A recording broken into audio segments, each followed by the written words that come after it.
Telo vsakega posameznika se premakne vsakih 11,6 minut. Zato je vsakršno dolgotrajno zadrževanje enakega položaja škodljivo, tudi če je le-ta pravilen. Naše delo zajema pravilno pozicioniranje pacienta, menjavo položajev in varovanje lastnega zdravja z ustrezno ergonomijo.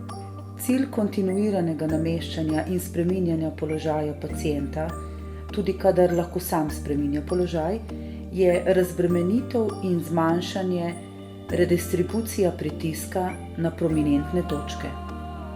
Ključni ergonomski principi pri nameščanju so uporaba varnih biomehanskih principov, kar pomeni uporaba moči nog, ne hrbta, nastavitev postelje na višino kolka pred posegom, obvezna uporaba ergonomsko-tehničnih pripomočkov, kot so drsne podloge, dvigala, za zmanjšanje obremenitve in preprečevanje strižne sile pri pacientu.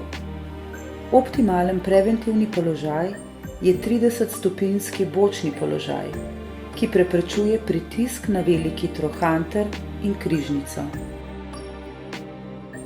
Pomen in vpliv pravilnega položaja je tudi preprečevanje zapletov, kot je na primer izogibanje povišanemu mišičnemu tonusu, kontrakturam ter respiratornim in cirkulatornim zapletom.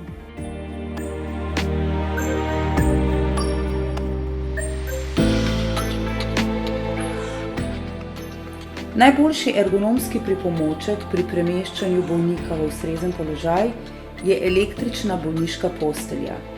Zato vedno izkoristimo najprej njo. Na primer, pri pomikanju proti vzglavju najprej spremenimo naklon bolniške postelje. Vse aktivnosti zabeležimo v ustrezno dokumentacijo. Pacient je bil nameščen v udoben in stabilen položaj, z ustrezno podporo in razbremenitvijo ogroženih delov telesa.